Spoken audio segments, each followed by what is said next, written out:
ಈ ಸಂಚಿಕೆಯ ಶೀರ್ಷಿಕೆ ಆಡು ಮುಟ್ಟದ ಸೊಪ್ಪಿಲ್ಲ, ಅಶ್ವಥ್ ಮಾಡದ ಪಾತ್ರವಿಲ್ಲ. ಅಶ್ವಥ್ ಅವರು ಹುಟ್ಟಿದ್ದು ಮೈಸೂರಿನಲ್ಲಿ 1925ನೇ ಇಸ್ವಿ ಮಾರ್ಚ್ 25ನೇ ತಾರೀಕು. ಅವರ ಪೂರ್ತಿ ಹೆಸರು ಕರಗನಹಳ್ಳಿ ಸುಬ್ಬರಾವ್ ಅಶ್ವತ್ಥನಾರಾಯಣ. ಅಂದರೆ ಹಾಸನ ಜಿಲ್ಲೆಯ ಹೊಳೆನರಸೀಪುರ ತಾಲೂಕಿನ ಕರಗನಹಳ್ಳಿ ಅವರ ಪೂರ್ವಜರ ಊರು. ಸುಬ್ಬರಾವ್ ಹಾಗೂ ಸಾಕಮ್ಮ ದಂಪತಿಗಳ ಪುತ್ರರು ನಮ್ಮ ಅಶ್ವಥ್ ಅವರು. ಚಿತ್ರರಂಗಕ್ಕೆ ಬಂದ ಮೇಲೆ ಅಶ್ವತ್ಥನಾರಾಯಣ ಎನ್ನುವ ಹೆಸರನ್ನು ಮೊಟಕುಗೊಳಿಸಿ ಅಶ್ವಥ್ ಆದರು. ಅಶ್ವಥ್ ಅವರು ತಮ್ಮ ಬಾಲ್ಯವನ್ನು ಮೈಸೂರಿನಲ್ಲಿ ತಮ್ಮ ಸೋದರತ್ತೆ ತಿಪ್ಪಮ್ಮನವರ ಮೇಲ್ವಿಚಾರಣೆಯಲ್ಲಿ ಕಳೀತಾರೆ. ಆಕೆ ಶಿಕ್ಷಕಿಯಾಗಿದ್ದರಿಂದ ಬಹಳ ಶಿಸ್ತಿನ ಜೀವನವನ್ನು ನಡೆಸ್ತಾ ಇರ್ತಾರೆ. ಆ ಸೋದರತ್ತೆಯ ಒಂದು ಪ್ರಭಾವ ಅಶ್ವಥ್ ಅವರ ವ್ಯಕ್ತಿತ್ವದ ಮೇಲೂ ಬೀಳುತ್ತೆ. ನೋಡಿ, ಮುಂದೆ ತಮ್ಮ ಜೀವನದುದ್ದಕ್ಕೂ ಅಶ್ವಥ್ ಅವರು ಸಹ ಬಹಳ ಶಿಸ್ತಿನ ಜೀವನವನ್ನೇ ನಡೆಸ್ಕೊಂಡು ಹೋಗಿದ್ದಾರೆ. ಮೈಸೂರಿನ ದಳವಾಯಿ ಶಾಲೆ, ಬನುಮಯ್ಯ ಹೈಸ್ಕೂಲ್, ಯುವರಾಜ ಕಾಲೇಜ್, ಇಲ್ಲಿ ಅಶ್ವಥ್ ಅವರ ವಿದ್ಯಾಭ್ಯಾಸ ಜೀವನ ನಡೆಯುತ್ತೆ. ಅದಾದ ಮೇಲೆ ಅವರು ಆಹಾರ ಇಲಾಖೆಯಲ್ಲಿ ಉದ್ಯೋಗವನ್ನು ಪಡೀತಾರೆ. ಅಲ್ಲಿ ಒಂದೊಂದೇ ಬಡ್ತಿಯನ್ನು ಪಡೀತಾ ಇನ್ಸ್ಪೆಕ್ಟರ್ ಹುದ್ದೆಯವರೆಗೂ ಹೋಗ್ತಾರೆ. ಸುಮಾರು 10-12 ವರ್ಷಗಳ ಕಾಲ ಅವರ ಈ ವೃತ್ತಿ ಜೀವನ ಯಾವುದೇ ತೊಂದರೆ ಇಲ್ಲದೆ ಸಾಗ್ತಾ ಇರುತ್ತೆ. ಅವರಿಗೇನು ಆ್ಯಕ್ಟಿಂಗ್ನಲ್ಲಾಗಲಿ ಅಥವಾ ಅಂದರೆ ಸಿನಿಮಾದಲ್ಲಿ ಮಾಡಬೇಕು, ನಾಟಕದಲ್ಲಿ ಅಭಿನಯಿಸಬೇಕು, ಈ ರೀತಿಯ ಯಾವುದೇ ಒಂದು ಬಯಕೆ ಮೊದಲಿನಿಂದ ಇದ್ದಿದ್ದಿಲ್ಲ. ಆದರೆ ಅವರು ಕಲಾವಿದರಾಗಬೇಕು ಅಂತ ಅವರ ಹಣೆ ಬರಹದಲ್ಲಿ ಬರೆದಿದ್ದರಿಂದಾಗಿ ಅದಕ್ಕೆ ಪೂರಕವಾದಂಥ ಘಟನೆಗಳು ನಡೀತಾ ಹೋಗುತ್ತೆ. ನೋಡಿ, ಆವತ್ತಿಗೆ ಆಕಾಶವಾಣಿಯಲ್ಲಿ ದೊಡ್ಡ ಹೆಸರು ಅಂದರೆ NS ವಾಮನ್ ರಾಯರದ್ದು. ಅವರು ಒಂದು ನಾಟಕ ಪ್ರದರ್ಶನವನ್ನು ಮಾಡ್ತಾರೆ. ಅದು ಪರ್ವತವಾಣಿಯವರ ವಾರ್ಷಿಕೋತ್ಸವ ನಾಟಕ. ಆ ನಾಟಕದ ನಾಯಕನ ಪಾತ್ರಕ್ಕೆ ಬಲವಂತವಾಗಿ ಅಶ್ವಥ್ ಅವರನ್ನು ಒಪ್ಪಿಸ್ತಾರೆ. ಅಶ್ವಥ್ ಅವರು ಕೂಡ ಮಿತ್ರರ ಒಂದು ಒತ್ತಾಯಕ್ಕೆ ಮಣಿದು ಆ ನಾಟಕದಲ್ಲಿ ಪಾತ್ರವನ್ನು ಮಾಡ್ತಾರೆ. ನೋಡಿ, ಅಶ್ವಥ್ ಅವರು ಯಾವುದೇ ಕೆಲಸವನ್ನು ಮಾಡಿದ್ರೂ ಶ್ರದ್ಧೆಯಿಂದ ಮಾಡ್ತಾರೆ. ಹಾಗಾಗಿ ಆ ಪಾತ್ರ ಅಪೂರ್ವವಾಗಿ ಮೂಡಿ ಬರುತ್ತೆ. ಅದಾದ ಮೇಲೆ ಅವರಿಗೂ ಸಹ ಆಕಾಶವಾಣಿಯ ನಾಟಕಗಳಲ್ಲಿ ಹಾಗೂ ಮೈಸೂರಿನ ಹವ್ಯಾಸಿ ರಂಗಕ್ಷೇತ್ರದಲ್ಲಿ ಸಾಕಷ್ಟು ಅವಕಾಶಗಳು ಸಿಗ್ತಾ ಹೋಗುತ್ತೆ. ಮೈಸೂರಿನಲ್ಲಿ ಹವ್ಯಾಸಿ ರಂಗಭೂಮಿ ಬಹಳ ಚಟುವಟಿಕೆಯಿಂದ ಇದ್ದಂಥ ಕಾಲ ಅದು. ನೋಡಿ, ನಮ್ಮ ಕನ್ನಡ ಚಿತ್ರರಂಗದ ಇನ್ನೊಬ್ಬ ಚರಿತ್ರ ಕಲಾವಿದರು ಸಂಪತ್ ಅವರು ಕೂಡ ಮೈಸೂರಿನ ರಂಗಭೂಮಿಯಲ್ಲಿ ಸಕ್ರಿಯರಾಗಿದ್ದವರು. ಇವರಿಬ್ಬರು ಒಂದೇ ಕಾಲದಲ್ಲಿ ಇದ್ದವರು. ಒಟ್ಟಿಗೆ ಅನೇಕ ನಾಟಕಗಳಲ್ಲಿ ಕೂಡ ಅಭಿನಯವನ್ನು ಮಾಡಿದ್ದಾರೆ. 1955ರಲ್ಲಿ ಕೆ ಸುಬ್ರಹ್ಮಣ್ಯಂ ಅವರು ಸ್ತ್ರೀರತ್ನ ಎನ್ನುವ ಒಂದು ಚಿತ್ರವನ್ನು ನಿರ್ಮಾಣ ಮಾಡ್ತಾ ಇರ್ತಾರೆ. ಆ ಚಿತ್ರದ ನಾಯಕನ ಪಾತ್ರಕ್ಕೆ ಅಶ್ವಥ್ ಅವರನ್ನು ಆಯ್ಕೆ ಮಾಡ್ತಾರೆ. ಅದು ಭಾಗಶಃ ವರ್ಣದಲ್ಲಿ ತೆರೆಗೆ ಬಂದಂಥ ಒಂದು ಚಿತ್ರ. ಇದಾದ ಮೇಲೆ ಚಿಂತಾಮಣಿ ಎನ್ನುವ ಒಂದು ಚಿತ್ರಕ್ಕೆ ಸಹ ಅಶ್ವಥ್ ಅವರು ನಾಯಕರಾಗ್ತಾರೆ. ಇದಾದ ಮೇಲೆ ಅವರಿಗೆ ಚಿತ್ರರಂಗದಲ್ಲೇ ಮುಂದುವರಿಯೋಣ ಅಂತ ಅನಿಸುತ್ತೆ. ಅದಕ್ಕಾಗಿ ತಮ್ಮ ಉದ್ಯೋಗಕ್ಕೆ ರಾಜೀನಾಮೆಯನ್ನು ಕೊಡ್ತಾರೆ. ಮದ್ರಾಸಿನಲ್ಲಿ ಹೋಗಿ ನೆಲೆಸ್ತಾರೆ. ಆದರೆ ಆ ದಿನಗಳಲ್ಲಿ ಕನ್ನಡ ಚಿತ್ರಗಳು ಬಹಳ ಕಡಿಮೆ ಸಂಖ್ಯೆಯಲ್ಲಿ ನಿರ್ಮಾಣವಾಗ್ತಾ ಇದ್ದಿದ್ದರಿಂದಾಗಿ ಅವರ ನಿರೀಕ್ಷೆಗೆ ತಕ್ಕಂತೆ ಚಿತ್ರಗಳಲ್ಲಿ ಅವಕಾಶಗಳು ದೊರೆಯೋದಿಲ್ಲ. ಎಲ್ಲ ಕಲಾವಿದರ ಹಾಗೆ ಅವರೂ ಸಹ ಬಹಳಷ್ಟು ಕಷ್ಟದ ದಿನಗಳನ್ನು ಅಲ್ಲಿ ಅನುಭವಿಸ್ತಾರೆ. ಆದರೆ ಬರ್ತಾ ಬರ್ತಾ ಒಂದಾದ ಮೇಲೊಂದರಂತೆ ಪಾತ್ರಗಳು ಸಿಗ್ತಾ ಹೋಗುತ್ತೆ. ಅವರಲ್ಲಿ ಒಂದು ನೈಜ ಪ್ರತಿಭೆ ಇದ್ದಿದ್ದರಿಂದಾಗಿ ಚಿತ್ರರಂಗದಲ್ಲಿ ಅವರು ಬೇರೂರೋದಕ್ಕೆ ಸಾಧ್ಯವಾಗುತ್ತೆ. ಈ ಸಂಚಿಕೆಗಾಗಿ ಅಶ್ವಥ್ ಅವರ ಚಿತ್ರಜೀವನದ ಅಧ್ಯಯನವನ್ನು ಮಾಡೋದಕ್ಕೆ ಹೊರಟಾಗ ಎಷ್ಟು ಆಶ್ಚರ್ಯಕರ ಸಂಗತಿಗಳು ನನ್ನ ಕಣ್ಣಿಗೆ ಕಾಣಿಸ್ತು ಅಂದರೆ, ನೋಡಿ, ಕನ್ನಡ ಚಿತ್ರರಂಗದಲ್ಲಿ ರಾಜ್ಕುಮಾರ್, ಉದಯ್ ಕುಮಾರ್, ಅಶ್ವಥ್ ಹಾಗೂ ಬಾಲಕೃಷ್ಣ, ಈ 4 ಜನರು ಮಾಡದೇ ಇರುವ ಪಾತ್ರವೇ ಇಲ್ಲ. ಕಲ್ಯಾಣ್ ಕುಮಾರ್, ಸಂಪತ್ ಇತ್ಯಾದಿ ಅನೇಕ ಕಲಾವಿದರು ಇರಬಹುದು. ಆದರೆ ಈ 4 ದಿಗ್ಗಜರಿದ್ದಾರಲ್ಲ, ಇವರು ಯಾವುದೇ ರೀತಿಯ ಪಾತ್ರವನ್ನು ಬೇಕಾದರೂ ಲೀಲಾಜಾಲವಾಗಿ ನಿರ್ವಹಿಸಬಲ್ಲಂಥ ಒಂದು ಪ್ರತಿಭೆ ಇದ್ದಂಥವರು. ತಮ್ಮ ಚಿತ್ರ ಜೀವನದುದ್ದಕ್ಕೂ ವಿವಿಧವಾದ ಇಂಥ ಪಾತ್ರಗಳನ್ನು ನಿರ್ವಹಿಸ್ತಾನೆ ಬಂದಿದ್ದಾರೆ. ಆ ಮೂಲಕ ಕನ್ನಡ ಚಿತ್ರರಂಗವನ್ನು ಶ್ರೀಮಂತಗೊಳಿಸಿದ್ದಾರೆ. ಅಶ್ವಥ್ ಅವರ ಪಾತ್ರ ವೈವಿಧ್ಯದ ಬಗ್ಗೆ ಮಾತಾಡಬೇಕಾದ್ರೆ ಒಂದು ಸಂಚಿಕೆ ಸಾಕಾಗೋದಿಲ್ಲ. ವೀರಕೇಸರಿ ಚಿತ್ರದಲ್ಲಿ ಅಶ್ವಥ್ ಅವರ ಪಾತ್ರ ಮುಸುಕು ವೀರನ ಪಾತ್ರ. ಒಂದು ರೀತಿಯ ರಾಬಿನ್ ಹುಡ್ ರೀತಿಯ ಪಾತ್ರ ಅದು. ರಾಜನ ದುರಾಡಳಿತದಿಂದ ಬೇಸತ್ತು ಜನರಿಗೆ ಕಷ್ಟ ಆಗ್ತಾ ಇರುವಾಗ ಶ್ರೀಮಂತರನ್ನು ದೋಚಿ ಆ ಹಣವನ್ನು ಬಡವರಿಗೆ ಹಂಚುವಂಥ ಒಂದು ಪಾತ್ರ.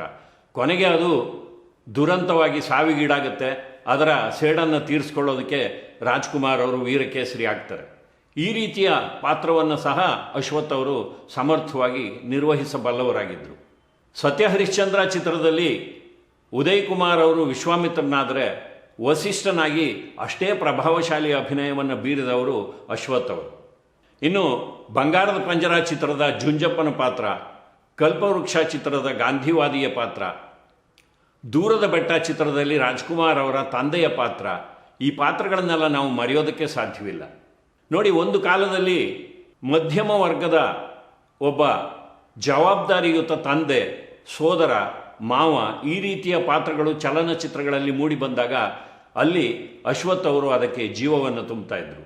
ನೀವು ಅನುರಾಧ ಚಿತ್ರವನ್ನು ನೋಡಿ, ಒಂದೇ ಬಳ್ಳಿಯ ಹೂಗಳು ಚಿತ್ರವನ್ನು ನೋಡಿ, ಅಥವಾ ಜೇನುಗೂಡು ಚಿತ್ರವನ್ನು ತೆಗೆದುಕೊಳ್ಳಿ, ಅಲ್ಲಿ ಒಂದು ರೀತಿಯಲ್ಲಿ ಆ ಚಿತ್ರದ ನಾಯಕರು ಅಶ್ವಥ್ ಅವರೇ.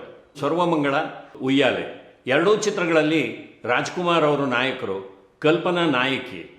ಈ ಎರಡು ಪಾತ್ರಗಳಿಗೆ ಸಮಾನಾಂತರವಾದ ಮತ್ತೊಂದು ಪಾತ್ರವನ್ನು ಎರಡೂ ಚಿತ್ರಗಳಲ್ಲಿ ಅಶ್ವಥ್ ಅವರೇ ನಿರ್ವಹಿಸ್ತಾರೆ. ಅದರಲ್ಲೂ ಸರ್ವಮಂಗಳ ಚಿತ್ರದಲ್ಲಿ ತನ್ನ ಪತ್ನಿಯನ್ನು ಪ್ರೀತಿಸುವ ಮುಗ್ಧ ಒಬ್ಬ ಪುರುಷನಾಗಿ, ಅದರಲ್ಲೂ ಈ ಕಮಲ್ ಹಾಸನ್ ಅವರು ಕೆಲವು ಚಿತ್ರಗಳಲ್ಲಿ ಹಲ್ಲುಬ್ಬಿನ ಪಾತ್ರವನ್ನು ಮಾಡಿದಾರಲ್ಲ, ದಂತಪಂಕ್ತಿ ಮುಂದೆ ಇರುವಂಥ ಒಂದು ಮುಗ್ಧನ ಪಾತ್ರ, ಅಂಥದ್ದೊಂದು ಪಾತ್ರವನ್ನು ಅಶ್ವಥ್ ಅವರು ಸರ್ವಮಂಗಳ ಚಿತ್ರದಲ್ಲಿ ಮಾಡಿದ್ದಾರೆ. ಇನ್ನು ಉಯ್ಯಾಲೆ ಚಿತ್ರದಲ್ಲಿ ಸಹ ಅವರದ್ದು ಸಂಯಮಪೂರ್ಣವಾದಂಥ ಒಂದು ಅಭಿನಯ.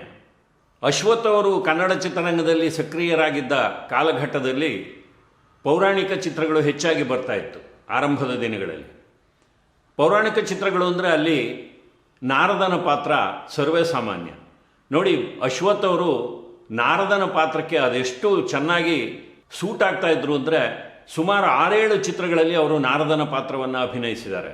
ಅದರಲ್ಲೂ ಶ್ರೀರಾಮಾಂಜನೇಯ ಯುದ್ಧ ಚಿತ್ರದಲ್ಲಿ ಇಡೀ ಆ ರಾಮ ಹಾಗೂ ಆಂಜನೇಯನ ನಡುವೆ ಯುದ್ಧ ನಡೆಯೋದಕ್ಕೆ ಕಾರಣವಾಗುವಂಥ ವ್ಯಕ್ತಿಯಾಗಿ ನಾರದರಾಗಿ ತಮ್ಮ ಸಂಪೂರ್ಣ ಪ್ರತಿಭೆಯನ್ನು ಧಾರೆ ಎರೆದಿದ್ದಾರೆ. ಇದಲ್ಲದೆ ಗಂಗೆಗೌರಿ, ಸ್ವರ್ಣಗೌರಿ, ಮಹಿಷಾಸುರಮರ್ದಿನಿ, ದಶಾವತಾರ ಹಾಗೂ ನಾಗಾರ್ಜುನ ಚಿತ್ರಗಳಲ್ಲಿ ಅಶ್ವಥ್ ಅವರ ನಾರದನ ಪಾತ್ರ ನಿರ್ವಹಣೆಯನ್ನು ನೋಡಬಹುದು. ಅಶ್ವಥ್ ಅವರು ತಮ್ಮ ಚಿತ್ರ ಜೀವನದ ಉದ್ದಕ್ಕೂ ಯಾವುದೇ ವಿವಾದದಲ್ಲಿ ಅವರ ಹೆಸರು ಕೇಳಿ ಬರಲಿಲ್ಲ. ಯಾಕೆಂದರೆ ತಾವಾಯಿತು ತಮ್ಮ ಕೆಲಸವಾಯಿತು ಅಂತ ಶ್ರದ್ಧೆಯಿಂದ ಕೆಲಸವನ್ನು ಮಾಡಿದವರು ಅಶ್ವಥ್ ಅವರು. ಅನೇಕರು ಅಶ್ವಥ್ ಅವರಿಗೆ ಒಂದು ರೀತಿಯ ಅಹಂಕಾರ, ಅವರು ಯಾರನ್ನೂ ಮಾತಾಡಿಸೋದಿಲ್ಲ, ಈ ರೀತಿಯ ಒಂದು ಅಭಿಪ್ರಾಯವನ್ನು ಹೇಳ್ತಾ ಇದ್ದರು. ಆದರೆ ಅದು ತಪ್ಪು ಅಭಿಪ್ರಾಯ. ಯಾಕೆಂದರೆ ಅಶ್ವಥ್ ಅವರಿಗೆ ವಿನಾಕಾರಣವಾಗಿ ಯಾರ ಜೊತೆಯಲ್ಲೂ ಮಾತಾಡೋದು ಬೇಕಿರಲಿಲ್ಲ. ಒಂದು ರೀತಿಯ ಅಂತರ್ಮುಖಿಯವರು. ನೋಡಿ, ರಾಜ್ಕುಮಾರ್ ಅವರ ಒಡನಾಟ ಅವರಿಗೆ ಅಷ್ಟು ಲಭ್ಯವಾಗಿದ್ದರೂ ಸಹ ಅದನ್ನು ಅವರು ಯಾವತ್ತೂ ದುರ್ಬಳಕೆ ಮಾಡಿಕೊಳ್ಳಿಲ್ಲ. ರಾಜ್ಕುಮಾರ್ ಅವರನ್ನು ಸಹ ದೂರದಿಂದಲೇ ನೋಡಿ ಸಂತೋಷ ಪಡ್ತೀನಿ ಅಂತ ಅವರೇ ಎಷ್ಟೋ ಸಂದರ್ಭದಲ್ಲಿ ಹೇಳಿದ್ದಾರೆ.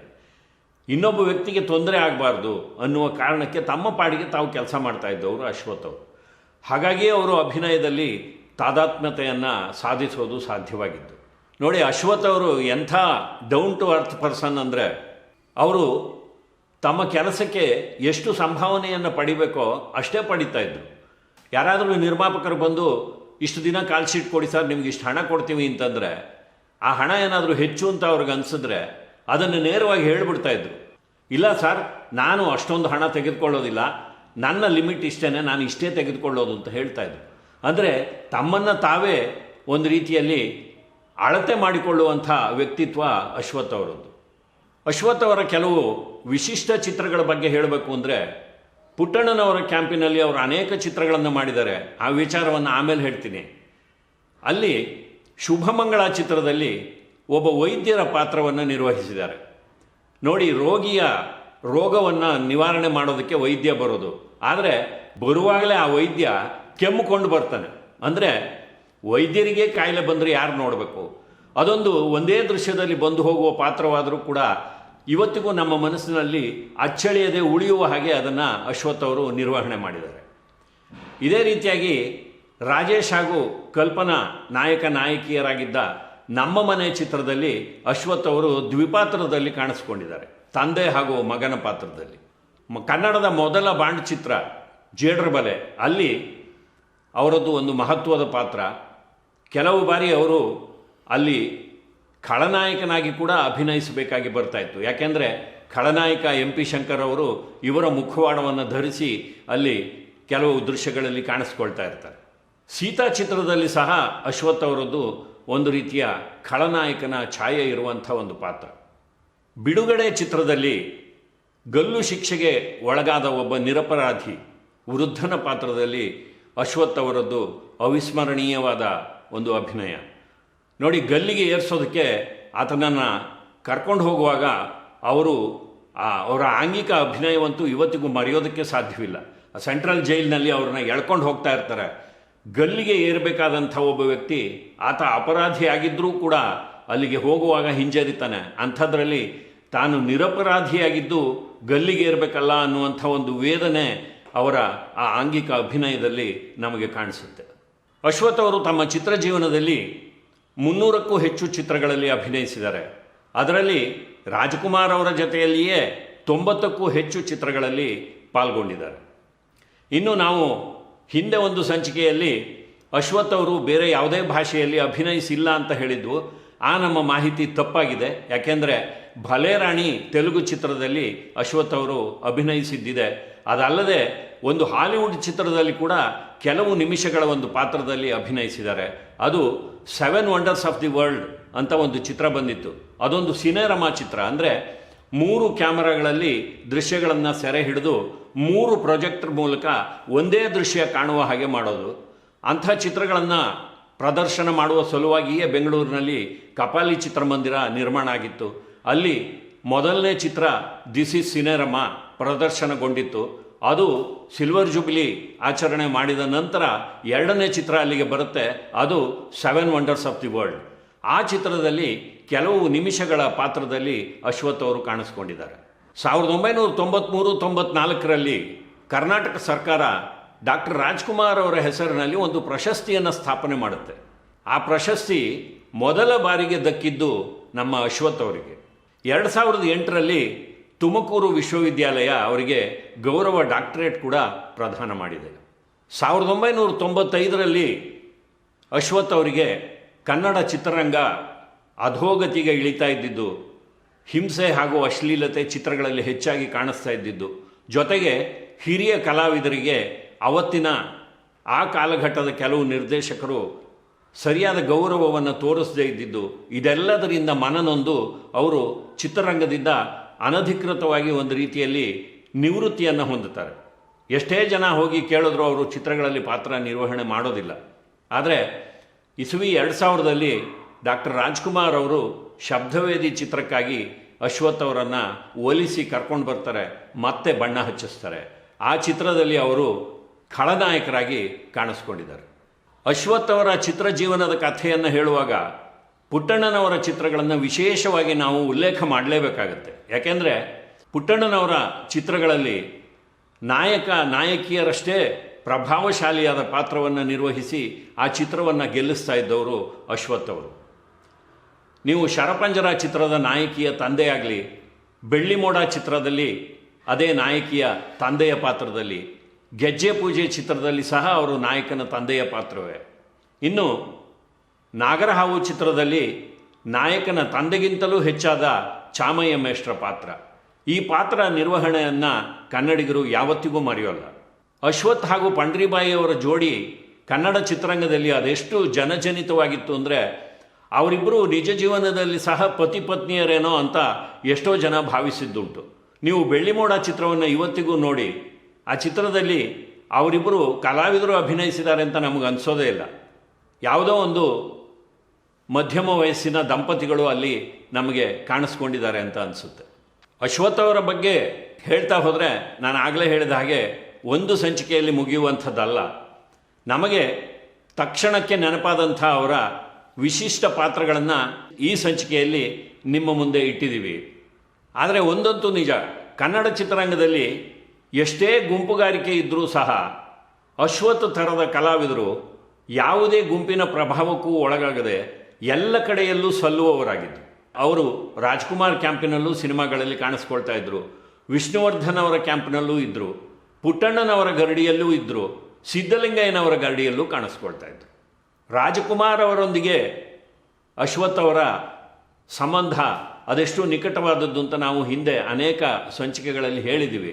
ಅದೇ ರೀತಿಯಲ್ಲಿ ವಿಷ್ಣುವರ್ಧನ್ ಅವರ ಜೊತೆಗೆ ಕೂಡ ಅವರಿಗೆ ಒಂದು ಅವಿನಾಭಾವ ಸಂಬಂಧ ಇತ್ತು.